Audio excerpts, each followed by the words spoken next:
We've been warning you for months about ICE, but wait till you hear this. Back in May, the ICE attorneys started telling frontline officers that they don't need a judicial warrant to enter someone's home to arrest them, despite the fact that the Fourth Amendment clearly requires a judicial warrant and warrant signed by a neutral judge to say, yes, you have probable cause and you can go into that person's house to grab someone. They say that their BS administrative warrants allow them to bust into people's houses and to drag them out into the cold like we just saw in Minnesota. I can't tell you how illegal this is. I can't tell you how contrary to the Constitution this is. You all need to wake up and pay attention to what they're doing, because if they can do this to immigrants, they can do it to any of us. ICE agents are being instructed by a new policy to force their way into American homes even without a judicial warrant. The next stage may have begun. This is going to be a slightly longer video, but I need you to listen to me. This is the document I'm talking about. It says that an internal memo from May 2025 from DHS and ICE authorizes ICE agents to enter American homes without consent, exigent circumstances, or a judicial warrant, which is the basic standard for the Fourth Amendment.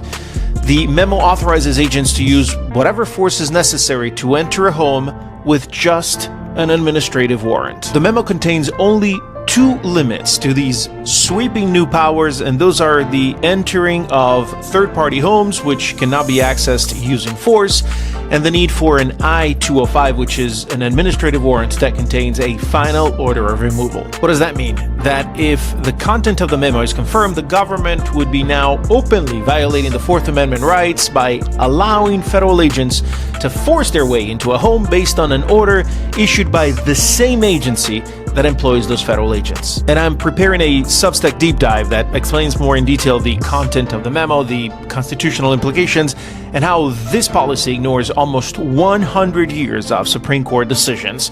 But I want to point out two things that I think are very important in this video. Number one, this memo was addressed to all ICE personnel, but for some reason was not distributed and was only briefly shown to individuals who then trained their agency on this policy. Why is that? Well, in my opinion, because no documentation means plausible deniability and avoids something that can become a discoverable record in any future litigation.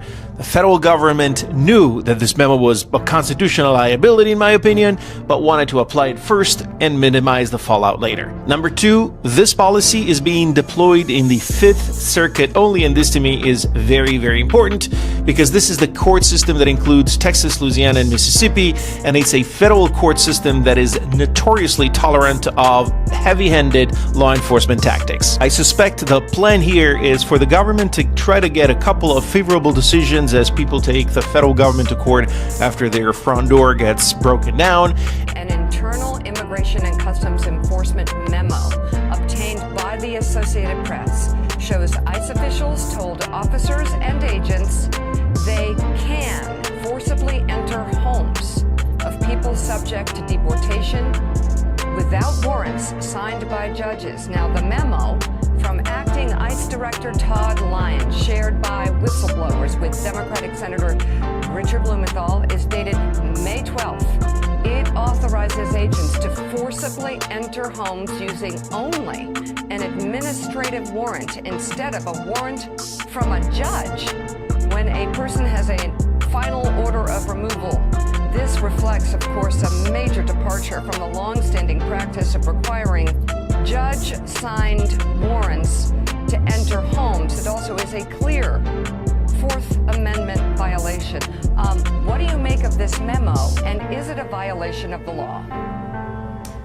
Yeah, Nika, good morning. This is incredible and important reporting by the AP's Rebecca Santana. And she says in the story that the AP doesn't really know, no one knows to what extent they've actually used this memo and acted on this memo, but they documented at least one case where they said they saw ICE officers break into the home of a Liberian immigrant and drag him out, and then they later learned that that was based only on an administrative warrant. Look, let's be real here. MAGA Republicans and many Donald Trump supporters are angry and annoyed that there are so many people running around the United States who have final orders of removal. Illegal immigrants immigrants in the country illegally who should be deported, and ICE is trying to find them, and they can't find them, and it's a really difficult administrative problem, and it's existed for years. But that doesn't trump the Fourth Amendment of the Constitution. No matter whether they have an order of removal, an administrative warrant, the Fourth Amendment applies to all persons in the United States, not just American citizens.